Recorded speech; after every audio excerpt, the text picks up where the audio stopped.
So you try it tonight. Try it with anything in this world. The unmarried, if you desire to be married, what symbol in the world would imply that you are married? A little band in this Western world, a little band around this finger. Not around any other finger, around this finger. It doesn't have to be the biggest aspidastra in the world. Just a plain little gold ring. If you wore it there, it would imply you're married. Sleep tonight as though you wore one. Don't put your physical thumb on it. Put your imaginary thumb on it. And feel it in your imagination. You can do it.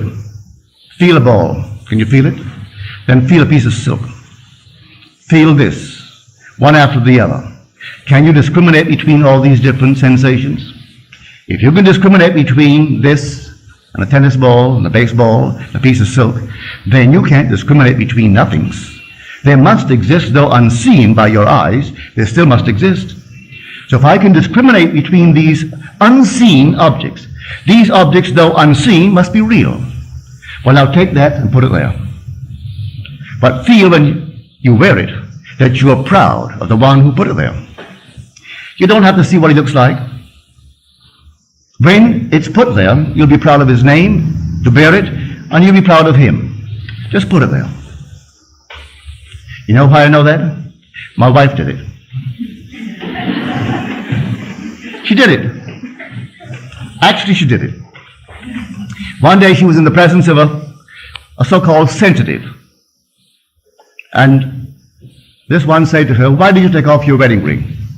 She said, "I am not married." "Oh," she said, "don't fool me. You took off your wedding ring." She said, "But I'm not married." She said, "I'll even tell you his name." And she started off with never. She didn't quite get it, but she was coming very, very close to it.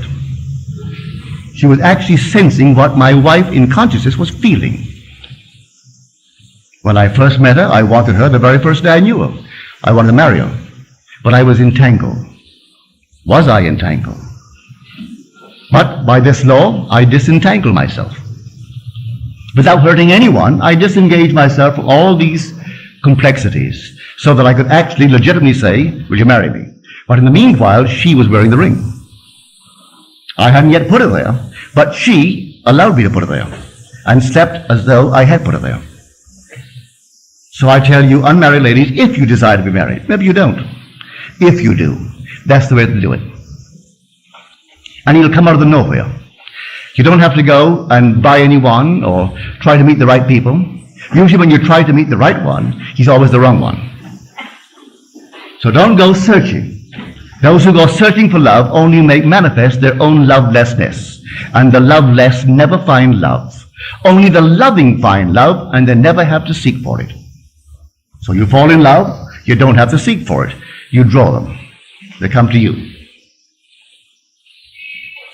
So here, this is the power of which I speak.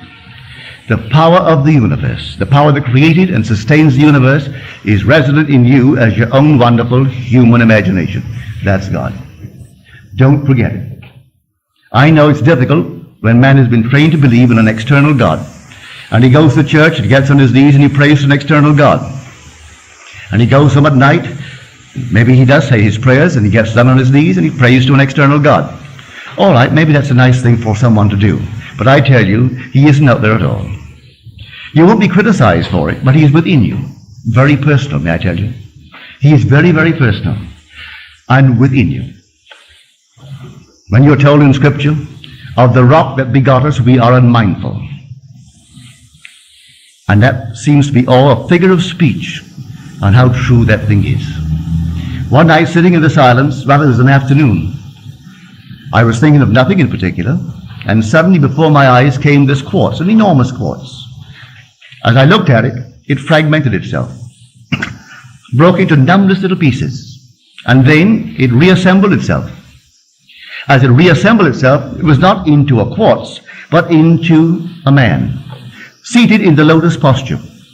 I'm looking at this man, all seated now, perfect man. As I looked at him, I'm looking at myself. Here I am, the perceiver, observing myself, seated in the lotus posture, this deep, deep meditation. And as I became aware that I'm looking at myself, it began to glow. And it glowed and glowed and glowed. When it reached the intensity of luminosity, it exploded. And then I returned to this level. Where did I see him? Within me. That being is meditating this. This is but a projection of itself in the world. And when he wakes within me, completely wakes, I am he. God actually became me, that I may become God.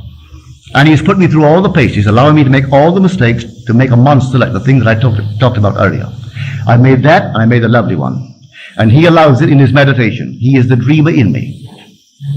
And he's dreaming this, and dreaming everything that I dream in this world. And when he awakes, this will cease to be, and I am he. And he is God. So I tell you, go out and try it. Begin tonight.